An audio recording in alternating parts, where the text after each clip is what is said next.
السلام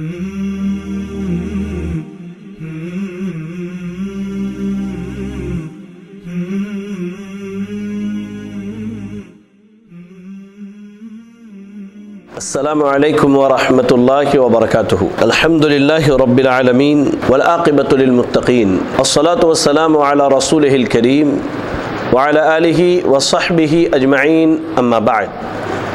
معزز اور مکرم ناظرین اکرام، آپ سب کا استقبال ہے ہمارے اس آن لائن کورس روزوں کے احکام و مسائل میں۔ اللہ کے فضل و کرم سے یہ ہمارا تیسرا ایپیسوڈ ہے، اور الحمدللہ دوسرے ایپیسوڈ میں آپ کے سامنے روزے کی نیت کے متعلق کچھ بنیادی باتیں بتلائی گئی تھیں۔ آج آپ کے سامنے انشاءاللہ مزید رمضان کے احکام و مسائل میں کچھ اہم اور بنیادی مسائل پر روشنی ڈالنے کی کوشش کی جائے گی۔ اللہ سے دعا کریں کہ اللہ رب العالمین ہم سب کو کہنے سننے کے ساتھ عمل کرنے کی توفیق عطا فرمائے، آمین۔ ناظرین، آج کا جو سب سے پہلا مسئلہ ہے نیت کے بعد، وہ یہ ہے کہ سحری کھانے میں اللہ رب العالمین نے برکت رکھی ہے۔ سیدنا انس بن مالک رضی اللہ تعالی عنہ حدیث کے راوی ہیں، کہتے اللہ کے نبی صلی اللہ علیہ وسلم نے فرمایا تسحروا فإن فی السحور برکہ، سحری کھایا کرو کیونکہ سحری کھانے میں برکت ہے۔ یہ حدیث صحیح بخاری کتاب الصوم کی روایت ہے، حدیث نمبر 1923، اور ایسے ہی صحیح مسلم میں بھی یہ روایت موجود ہے، صحیح مسلم میں حدیث نمبر 1095۔ اس حدیث کے تعلق سے امام شوکانی رحمہ اللہ نیل الاوطار کے اندر ارشاد فرماتے ہیں کہ اس حدیث میں یہ دلیل ہے کہ سحری کھانا مشروع ہے، سحری کھانا مشروع ہے، سحری میں برکت ہے۔ اس سے کیا مراد ہے؟ اللہ اکبر۔ اس کے تعلق سے حافظ ابن حجر العسقلانی رحمہ اللہ نے صحیح بخاری کی معروف و مشہور شرح فتح الباری کے اندر ارشاد فرمایا کہ برکت سے مراد کیا ہے؟ اجر و ثواب ہے، یعنی انسان سحری کھائے تو اللہ رب العالمین نے اس میں کیا ہے؟ اجر و ثواب رکھا ہے۔ امام ابن منذر رحمہ اللہ نین الاوطار کے اندر ہی امام شوکانی رحمہ اللہ نے ان کے قول کو نقل کیا ہے۔ آپ فرماتے ہیں کہ اس بات پر اجماع ہے کہ سحری کھانا مستحب ہے، واجب نہیں ہے۔ اگر کوئی یہ کہے کہ سحری کھانا واجب ہے تو اسے یاد رکھنا چاہیے امام ابن منذر رحمہ اللہ نے فرمایا کہ سحری کھانے میں اللہ رب العالمین نے جو برکت رکھی ہے تو سحری کا کھانا یہ مستحب ہے، کوئی واجبی حکم نہیں ہے۔ آئیے ایک چیز اور بتلاؤں میں آپ کو، سحری کھانے میں اہل کتاب کی مخالفت ہے۔ اللہ اکبر۔ سیدنا عمرو بن عاص رضی اللہ تعالی عنہ سے مروی ہے، آپ کہتے ہیں اللہ کے نبی صلی اللہ علیہ وسلم نے فرمایا فصل ما بین صیامنا و صیام اہل الکتاب اکلۃ السحر، ہمارے روزوں کے درمیان اور اہل کتاب کے روزوں کے درمیان سحری کھانے کا ہی فرق ہے، یعنی اہل کتاب یہود و نصارہ جو روزہ رکھتے وہ، اور اہل اسلام مسلمان جو روزہ رکھتے ہیں، ان دونوں میں بنیادی چیز جو تفریق کرنے والی ہے وہ کیا ہے؟ وہ سحری کھانا ہے۔ ہم سحری کھا کر کے روزہ رکھتے ہیں اور ان کے ہاں وہ سحری کھائے بنا روزہ رکھتے ہیں۔ یہ حدیث جو ہے جو میں نے آپ کو سنائی، یہ صحیح مسلم کی روایت ہے، صحیح مسلم کتاب الصوم میں حدیث نمبر 1096 ہے، اور ایسے ہی حدیث جامع ترمذی، سنن نسائی، مسند امام احمد اور دیگر حدیث کی کتابوں میں الحمدللہ موجود ہے۔ امام نووی رحمہ اللہ کا بڑا مشہور قول ہے، آپ اس حدیث کی شرح میں فرماتے ہیں جو میں نے ابھی آپ کو سنایا، کہ اس کا معنی یہ ہے کہ ہمارے اور ان اہل کتاب کے روزوں کے درمیان فرق و امتیاز سحری ہے، کیونکہ بلا شبہ وہ سحری نہیں کھاتے اور ہمارے لیے سحری کھانا کیا ہے؟ مستحب ہے۔ بہرحال چلیں، سحری کی فضیلت کے تعلق سے میں آپ کو چند ایک حدیثیں سنانا مناسب سمجھتا ہوں، تاکہ ہمارے نوجوانوں کے یہاں جو ایک ماحول بنا ہوا ہے سحری کے باب میں، دیکھیں کئی قسم کے لوگ ہیں۔ کچھ لوگ کیا کرتے، رات کے اول حصے میں کھایا پیا اور سو گئے، خلاص ان کی فجر بھی چلی جاتی۔ نوجوانوں کا معمول یہ ہے کہ رات بھر جگتے اور سحری سے پہلے کیا ہے؟ تھوڑی دیر یعنی سحری کے وقت سے پہلے کھایا پیا اور سو گئے، نہیں، سحری کھانا چاہیے، یہ برکت ہے۔ اور سحری کی فضیلت کے باب میں میں آپ کو سناؤں کہ عبداللہ ابن عمر رضی اللہ تعالی عنہما حدیث کے راوی ہیں، رسول اللہ صلی اللہ علیہ وسلم نے فرمایا ان اللہ و ملائکتہ یصلون علی المتسحرین، بلا شبہ اللہ تعالیٰ سحری کھانے والوں پر رحمت بھیجتے ہیں اور فرشتے ان کے لیے دعا کرتے ہیں۔ یہ حدیث جو ہے صحیح الترغیب و ترہیب کی ہے، کتاب الصوم میں یہ حدیث موجود ہے اور حدیث حسن صحیح درجے کی ہے۔ تو سحری کھانے والوں پر دیکھیں اللہ تعالیٰ اپنی خاص رحمت کا نزول فرماتا ہے، اور اللہ کے فرشتے جو ہیں اللہ تعالیٰ کے حضور یہ اس بندے کے لیے مغفرت کی دعائیں کرتے ہیں۔ ایسے ہی اللہ اکبر، حضرت سیدنا عرباض ابن ساریہ رضی اللہ تعالی عنہ کہتے ہیں کہ رسول اللہ صلی اللہ علیہ وسلم نے مجھے سحری کی طرف بلایا اور فرمایا ہلم الی الغداء المبارک، آؤ مبارک کھانے کی طرف۔ اللہ اکبر، یہ حدیث صحیح ترغیب و ترہیب کی روایت ہے۔ ایسے ہی سنن نبی داؤد میں بھی موجود ہے، سنن نبی داؤد میں حدیث نمبر 2344، ایسے ہی سنن نسائی صحیح ابن حبان صحیح ابن خزیمہ کی روایت ہے، حدیث کیا ہے حسن صحیح لغیر ہی درجے کی ہے۔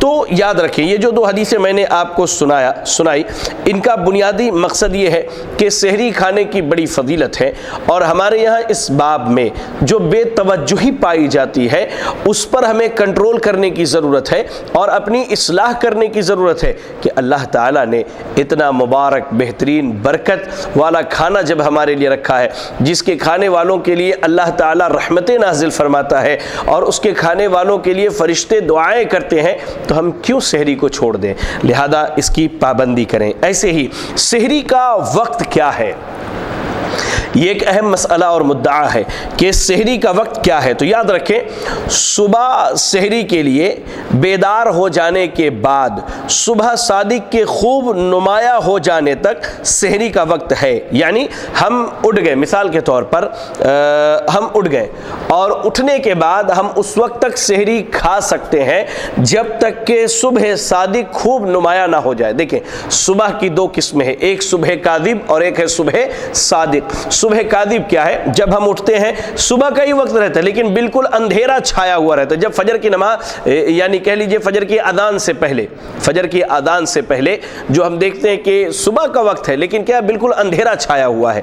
اور دوسرا جو ہے صبح صادق، وہ یہ ہے کہ صبح کا وقت ہے لیکن صبح جو ہے صبح صادق بالکل روشن اچھی طرح سے، مطلب صبح کی روشنی پھیل جاتی ہے، جب صبح سمجھ میں آنے لگتا ہے کہ ہاں یہ جو ہے صبح ہو گئی ہے۔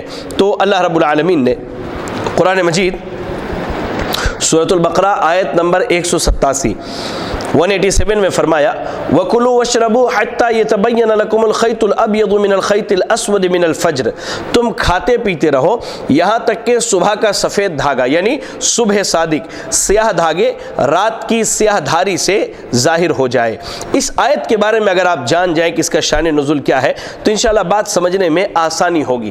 جب یہ آیت کریمہ نازل ہوئی تو اس کے بارے میں سیدنا عدی ابن حاتم رضی اللہ تعالی عنہ کہتے ہیں کہ جب یہ آیت نازل ہوئی تو میں نے ایک سیاہ دھاگا لیا اور ایک سفید دھاگا لیا اور دونوں تکیے کے نیچے رکھ دیا اور رات میں دیکھتا رہا لیکن مجھے ان کے رنگ واضح نہیں ہوئے۔ اللہ اکبر۔ جب صبح ہوئی تو نبی صلی اللہ علیہ وسلم کی خدمت میں حاضر ہوئے اور نبی صلی اللہ علیہ وسلم کی خدمت میں حاضر ہونے کے بعد جو ہے سارا مسئلہ آپ صلی اللہ علیہ وسلم کے سامنے رکھا تو آپ نے فرمایا اس سے تو رات کی تاریکی صبح کاذب اور دن کی سفیدی صبح صادق مراد ہے۔ بہرحال یہ حدیث جو میں نے آپ کو سنائی یہ روایت صحیح بخاری کتاب الصوم کی ہے اور صحیح بخاری میں حدیث نمبر 1916 اور ایسے ہی صحیح مسلم حدیث نمبر 1090 یہ بھی کتاب الصیام یا کتاب الصوم کی روایت ہے صحیح مسلم کے اندر۔ بہرحال تو کہنے کا مقصد یہ ہے کہ سحری کا وقت جو ہے وہ صبح کاذب یعنی اندھیرے میں اٹھنے کے بعد سے لے کر صبح صادق صبح روشن ہونے تک ہے۔ اچھا، اس تعلق سے ایک چیز میں آپ کو بہترین سنت بتانا چاہتا ہوں۔ اللہ کا فضل ہے. دیکھیے میں جہاں جس شہر کا رہنے والا ہوں کولکاتہ، ہمارے یہاں ہگلی ڈسٹرکٹ میں مسجد میں اللہ کے فضل سے سنت کے مطابق 2 اذانیں ہوتی ہیں سحری کے لیے. اس کی دلیل کیا ہے آپ دیکھیے، صحیح بخاری کتاب الصوم حدیث نمبر 1919 اور 1918، اور ایسے ہی صحیح مسلم کتاب الصوم حدیث نمبر 1092.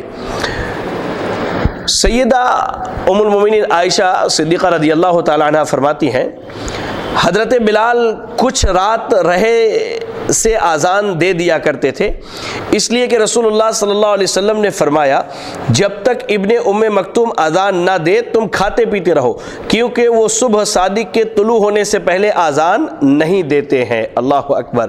تو یاد رکھیں اس تعلق سے کہ نبی صلی اللہ علیہ وسلم کے دور میں 2 اذانیں ہوتی تھی. ایک اذان سیدنا بلال رضی اللہ تعالی عنہ دیتے جس سے لوگوں کو اس بات کا اندازہ ہو جاتا کہ تہجد کا وقت ہو گیا ہے اور ایسے ہی سحری کا وقت شروع ہو چکا ہے کہہ لیجئے. اور دوسری اذان جو ہے سیدنا عبداللہ ابن ام مکتوم رضی اللہ تعالی عنہ دیا کرتے تھے جس سے لوگوں کو اس بات کا علم ہو جاتا کہ اب صبح جو ہے طلوع ہو گئی، سحری کا وقت ختم ہو گیا. لیکن آپ دیکھیں ہمارے یہاں کیا ہے. اللہ اکبر. میں عموماً ایک بات کہتا ہوں، ہم جب سنت سے دور ہوتے ہیں تو اللہ تعالی ہمارے درمیان بدعات کو رائج کر دیتا ہے، بدعات کو اللہ تعالی رائج کر دیتا ہے.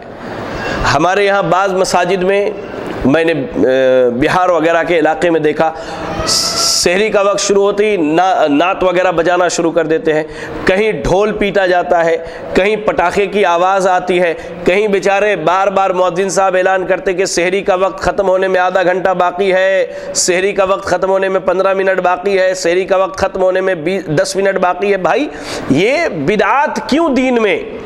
جب سنت ثابت ہے کہ 2 اذانیں ہوں، ایک اذان ایک مؤذن دے جس میں الصلاۃ خیر من النوم کے الفاظ نہیں ہوں گے، جس میں الصلاۃ خیر من النوم کے الفاظ نہیں ہوں گے، لوگوں کو علم ہو جانا چاہیے کہ سحری کا وقت ہو گیا. دوسری اذان دی جائے جس میں الصلاۃ خیر من النوم کے الفاظ کے ساتھ ہوں تو لوگوں کو علم ہو جائے گا کہ سحری کا وقت ختم ہو گیا. تو سنت کو ہم جب چھوڑتے ہیں واللہ بدعات ہمارے دین میں، دین کے نام پر ہم بدعات کو ایجاد کر لیتے ہیں. جو بدعات رمضان میں پائی جاتی ہیں ان میں ایک بڑی بدعت مسلمانوں کے یہ ہے کہ سحری کے لیے 2 اذانیں نہیں دی جاتی بلکہ سحری کے لیے الگ الگ طریقے سے اعلان کیا جاتا ہے اور الگ الگ طریقے سے لوگوں کو بیدار کیا جاتا ہے اور بتایا جاتا ہے.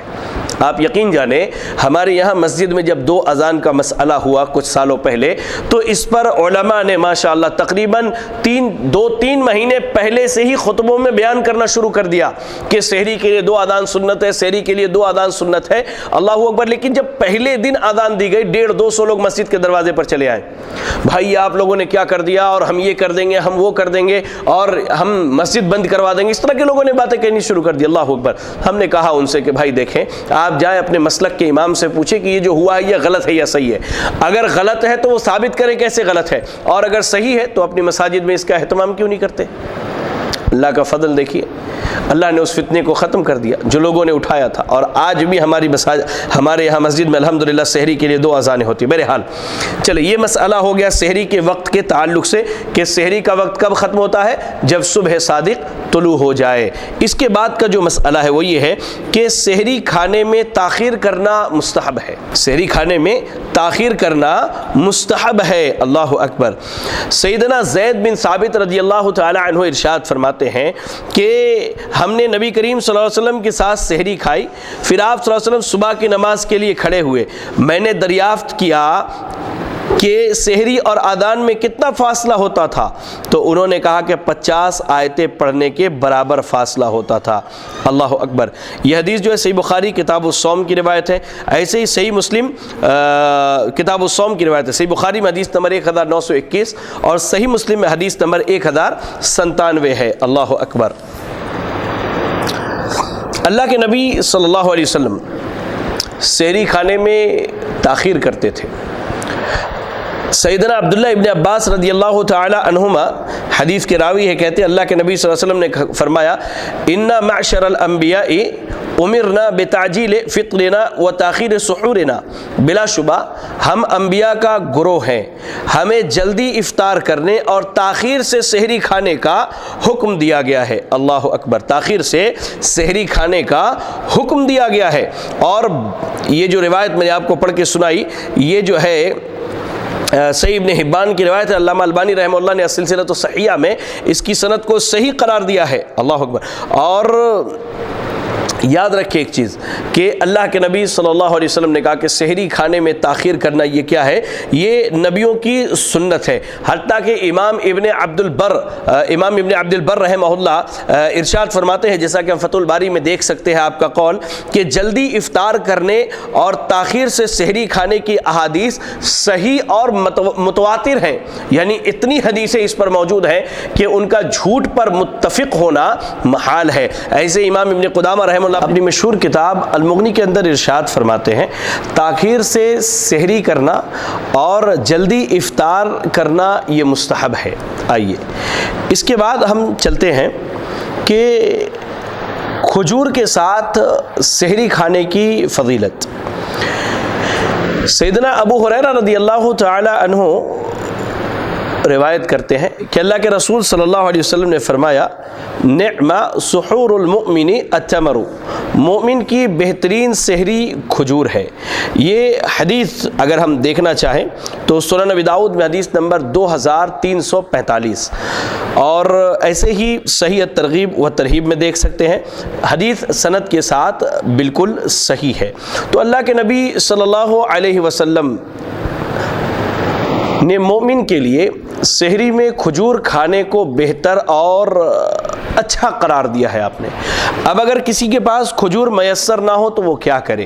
تو اس کے پاس جو بھی میسر ہو، اللہ رب العالمین نے اسے جو بھی حلال رزق دیا ہے، اللہ کے اس رزق کو کھائے اور روزہ رکھے۔ چلے اس کے بعد ایک اہم مسئلہ ہے، جو مسئلہ میں سمجھتا ہوں خصوصاً ہمارے نوجوانوں کے لیے ہے اور عموماً سب کے لیے ہے۔ وہ مسئلہ کیا ہے کہ اگر سحری کھاتے ہوئے اذان ہو جائے تو ہم کیا کریں؟ اور ایسا ہوتا ہے، لیٹ نائٹ سوئے، اگر دیر سے نیند آئی تو سحری کے وقت ہم کب اٹھتے ہیں؟ بالکل اذان سے 2 منٹ پہلے، اور اس کے بعد جلدی جلدی برش کیا اور کھانا لیا، بیٹھ گیا اور کھانا شروع کر دیا، اور اس کے بعد اذان ہونے لگتی ہے۔ تو کیا کرنا چاہیے؟ تو اس تعلق سے یاد رکھیں کہ اگر ہم سحری کے لیے اٹھے اور سحری کھاتے ہوئے اذان ہو جائے تو فوراً سحری کھانا نہیں چھوڑنا ہے، بلکہ حسب ضرورت جلدی جلدی کھا لینا جائز اور مباح ہے۔ سیدنا ابو ہریرہ رضی اللہ تعالی عنہ سے ایک بڑی مشہور حدیث آئی ہے، اللہ کے نبی صلی اللہ علیہ وسلم نے فرمایا، اذا سمع احدكم النداء والاناء على يده فلا يدعه حتى يقضى حاجته منه، جب تم میں سے کوئی اذان سنے اور کھانے پینے کا برتن اس کے ہاتھ میں ہو تو فوراً اسے رکھے نہیں، بلکہ اس سے اپنی ضرورت پوری کر لے۔ یہ حدیث سنن ابی داؤد کی روایت ہے، سنن ابی داؤد حدیث نمبر 2060 کتاب الصیام کی ہے، اور علامہ البانی رحمہ اللہ نے جو ہے اس کی سند کو صحیح قرار دیا ہے۔ تو یاد رکھیں اگر سحری کھاتے ہوئے اذان ہو جائے تو اس صورت میں کیا ہے، ہمیں فوراً کھانا پینا چھوڑنا نہیں چاہیے، بلکہ اپنی ضرورت کے مطابق جلدی جلدی کھا لینے میں ہمارے لیے خیر اور بھلائی ہے۔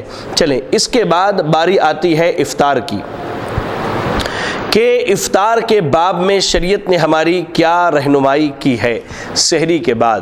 تو یاد رکھیں روزہ افطار کرنے میں جلدی کرنا مستحب ہے۔ ابھی میں نے آپ کو سحری کے تعلق سے جہاں تاخیر کی بات بتلائی، وہیں اس بات کی بھی نشاندہی کی میں نے کہ اللہ کے نبی صلی اللہ علیہ وسلم افطار کرنے میں جلدی کرتے تھے، اور افطار کرنا جلدی کیا ہے، یہ مستحب ہے۔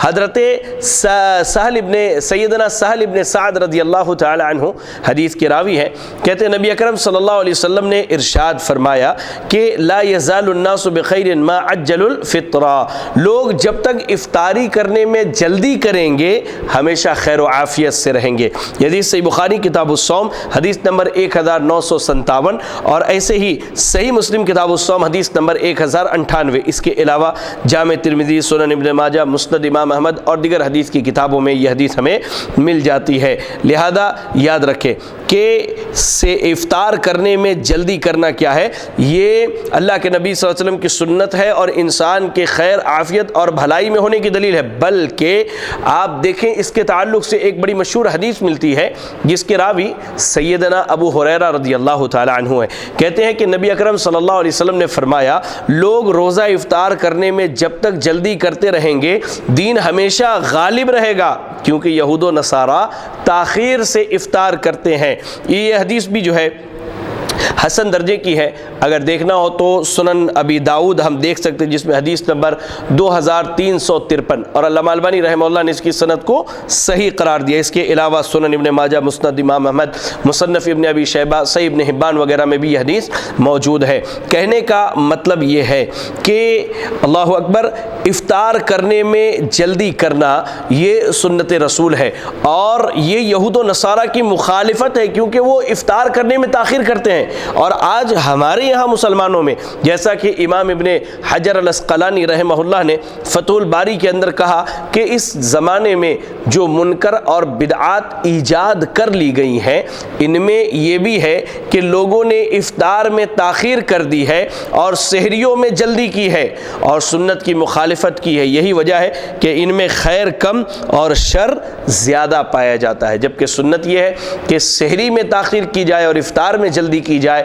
ہمارے یہاں کیا کیا گیا کہ افطار میں جلدی کر لی گئی اور سحری میں جلدی کر لیا گیا اور افطار کو ہم نے تاخیر کر دیا۔ اور ماشاءاللہ اللہ رحم فرمائے، میں تو کہتا ہوں ہمارے اکثر و بیشتر بھائی جو دوسرے مسالک سے تعلق رکھنے والے، میں نے دیکھا کہ جب سورج غروب ہوا ویسے ہی ہمارے یہاں اہل حدیث مساجد میں اذان ہو جاتی ہے اور لوگ کیا ہے افطار کرنا شروع کر دیتے ہیں، لیکن اس کے 5، 7، 8، 9 منٹ کے بعد جو ہے دوسری مسالک کے مساجد میں اذان ہوتی ہے۔ میں ایک بات پوچھنا چاہتا ہوں، جب اللہ کے نبی صلی اللہ علیہ وسلم کی یہ سنت رہی ہے کہ سورج غروب ہوتے ہی آپ نے افطار کرنے کا حکم دیا، تو یہ تاخیر چہ معنی دارد، کیا فائدہ ہے اس تاخیر کا؟ آپ اس احتیاط کے ذریعہ کیا نبی صلی اللہ علیہ وسلم کی سنت سے آگے بڑھ جائیں گے، یا نبی صلی اللہ علیہ وسلم سے زیادہ آپ کو اللہ نے نعوذ باللہ دین کی سمجھ دے دی ہے؟ تو میں ان علماء سے اور اپنے بھائیوں سے یہ درخواست کرتا ہوں، اللہ کے واسطے سنت کو پڑھیے، ایسا نہ ہو کہ ہماری اوٹ پٹانگ اور بیہودہ حرکتوں سے اللہ رب العالمین ہمارے روزوں کے اجر کو بھی ضائع کر دے۔ بہرحال آئیے، افطاری کا وقت کیا ہے اس تعلق سے میں آپ کو بتاؤں۔ جب سورج غروب ہو جائے تو افطاری کر لینی چاہیے، اس کے لیے اذان کا انتظار نہیں کرتے رہنا چاہیے، کیونکہ افطاری کے لیے غروب آفتاب شرط ہے، اذان شرط نہیں ہے، یاد رکھیں۔ اگر سورج غروب ہو گیا اور آپ کو اندازہ ہے کہ سورج غروب ہو گیا ہے تو اس کے بعد آپ کی ذمہ داری ہے کہ آپ افطار کر لیں، گھر بیٹھے اذان کے انتظار میں نہ رہے، کیونکہ شریعت نے افطار کے لیے غروب آفتاب کی شرط لگائی ہے، اذان کی شرط نہیں لگائی ہے۔ سیدنا عمر ابن خطاب رضی اللہ تعالی عنہ حدیث کے راوی، اللہ کے نبی صلی اللہ علیہ وسلم نے فرمایا، اذا اقبل اللیل من ها هنا وادبر النهار من ها هنا وغربت الشمس من ها هنا فقد افطر الصائم۔ جب رات اس طرف یعنی مشرق سے آئے اور دن ادھر یعنی مغرب میں چلا جائے اور سورج غروب ہو جائے تو روزے کے افطار کا وقت ہو گیا۔ یہ حدیث صحیح بخاری کتاب الصوم کی، صحیح بخاری میں حدیث نمبر 1954 اور صحیح مسلم میں کتاب الصوم حدیث نمبر 1100 یعنی 1100۔ ایسے ہی یہ حدیث سنن ابی داؤد، جامع ترمذی، سنن دارمی وغیرہ میں بھی موجود ہے۔ امام نووی رحمہ اللہ نے اس حدیث کی بڑی بہترین شرح کی ہے، صحیح مسلم کی شرح میں آپ کہتے ہیں اس حدیث کا مطلب یہ ہے کہ جب سورج غروب ہو گیا تو آدمی کا روزہ پورا ہو گیا۔ روزے کی ابتدا کے لیے کیا ہے؟ صبح صادق کا طلوع ہونا، اور روزے کی ختم ہونے کے لیے شرط کیا ہے؟ سورج کا غروب ہونا۔ تو جب سورج غروب ہو گیا تو آدمی کا روزہ پورا ہو گیا، اب اسے روزہ دار نہیں کہا جا سکتا، کیونکہ غروب آفتاب کے ساتھ ہی دن ختم ہو گیا اور رات شروع ہو گئی، اور رات روزے کی جگہ نہیں ہے۔ اللہ اکبر، بڑی بہترین بات کہی ہے۔ اللہ اکبر۔ امام نووی رحمہ اللہ نے کہ اگر سورج جو ہے غروب ہو جائے تو اس کے بعد جو ہے ہمیں فوراً افطار کر لینا چاہیے، فوراً جو ہے افطار کر لینا چاہیے۔ لہذا یاد رکھیں کہ اذان کا انتظار کرتے نہ بیٹھیں، یا احتیاط جو کرتے ہیں ہم کہ نہیں احتیاط ہے کہ سورج اچھی طرح غروب ہو جائے، تو میرے بھائی آپ کا روزہ میں سمجھتا ہوں کہ شاید اللہ معاف کرے ہم سب کو، اللہ ہم سب پر رحم فرمائے، شاید قیامت کے دن کوئی فائدہ نہ دے سنت کی مخالفت کر کے۔ اب ایک مسئلہ ہے کہ اگر کوئی لا علمی کے باعث وقت سے پہلے روزہ افطار کر لے تو کیا کرے؟ ہوتا ہے کبھی علم نہیں ہوا، یا ہم ایسی جگہ سفر کر رہے ہیں جہاں ہمیں اندازہ نہیں ہے کہ روزہ افطار کا وقت ہوا یا نہیں، یا سورج غروب ہوا یا نہیں، تو اس صورت میں کیا کرنا چاہیے؟ تو اس باب میں یاد رکھیں کہ دو ائمہ کے بڑے بڑے مواقف ہیں، یعنی ائمہ کے دو موقف ہیں اس بارے میں، جسے حافظ ابن حجر العسقلانی رحمہ اللہ نے ذکر کیا ہے۔ بعض ائمہ کا کہنا ہے کہ اگر مطلع ابر آلود ہو اور انسان یہ سمجھ کر افطاری کا وقت ہو، انسان یہ سمجھ کر کے افطاری کا وقت ہو گیا ہے، روزہ افطار کر لے لیکن اسے بعد میں علم ہو کہ سورج ابھی مکمل غروب نہیں ہوا تھا، تو ایسے شخص کو چاہیے کہ ایک دن قضا کا روزہ رکھے۔ یہ ایک قول ہے ائمہ کا۔ اس باب میں دوسرا قول ہے کہ ایسے شخص کو چاہیے کہ علم ہو جانے کے بعد غروب آفتاب تک کچھ نہ کھائے، اس کا روزہ مکمل ہو گیا اور اس پر کوئی قضا بھی نہیں ہے۔ تو یاد رکھیں کہ اس میں دو چیزیں ہیں۔ پہلا یہ ہے کہ بعض علماء کہتے ہیں کہ نہیں بھائی، اس نے سورج غروب ہونے سے پہلے افطار کر لیا ہے تو اب اس پر قضا لازم ہے۔ اور دوسری جو جماعت ہے علماء کی، جن کے پاس ماشاءاللہ دلائل ہیں اور کافی مضبوط دلائل ہیں، وہ یہ کہتے ہیں کہ ایسا شخص جو ہے جسے اس بات کا علم ہو جائے کہ میں نے کھا تو لیا ہے لیکن ابھی سورج غروب نہیں ہوا ہے، لہذا اسے چاہیے کہ وہ جو ہے اب سورج غروب ہونے تک کچھ بھی کھانے پینے سے رکا رہے، اور سورج غروب ہونے کے بعد جو ہے وہ اپنا یعنی سورج غروب ہونے تک کھانے پینے سے رکا رہے اور اس دن کا روزہ مکمل کر لے۔ اس پر انشاءاللہ کوئی جو ہے قضا لازم نہیں ہے۔ تو اور یہی مسئلہ جو ہے ائمہ کے نزدیک راجح ہے اور بڑا مشہور ہے کہ اگر سورج غروب ہونے سے پہلے کوئی کھا لے اور بعد میں اسے اس بات کا علم ہو، تو اس صورت میں اسے چاہیے کہ وہ اپنے روزے پر قائم رہے، سورج غروب ہونے تک کچھ بھی کھائے پیے نہیں، اپنے روزے کو مکمل کر لے۔ انشاءاللہ اس کے اوپر کیا ہے، کسی قسم کی کوئی قضا وغیرہ نہیں ہے۔ چلیں، اس کے بعد کا جو مسئلہ ہے وہ یہ ہے کہ روزہ کس چیز سے افطار کیا جائے۔ اس باب میں ہمیں بہت سارے دلائل ملتے ہیں۔ وہ یہ ہے، پہلی دلیل سیدنا انس بن مالک رضی اللہ تعالی عنہ سے روایت ہے کہ رسول اللہ صلی اللہ علیہ وسلم کا معمول تھا کہ جب نماز مغرب سے پہلے تازہ کھجوروں سے روزہ افطار کرتے، اگر تازہ کھجوریں نہ ہو تو چھواروں سے روزہ کھول لیتے، اگر چھوارے بھی نہ ہوتے تو پانی کے چند گھونٹ پی لیا کرتے تھے۔ حدیث سنن نبی داؤد کی، سنن نبی داؤد میں حدیث نمبر 2356، ایسے ہی جامع ترمذی اور دوسری کتابوں میں کتاب الصیام میں یہ حدیث موجود ہے۔ ایک صحیح حدیث میں ہمیں یہ بھی ملتا ہے، جیسا کہ صحیح بخاری کتاب الصوم کی روایت حدیث نمبر 1955، کہ نبی اکرم صلی اللہ علیہ وسلم نے ستو گھول کر کے بھی روزہ افطار کیا ہے۔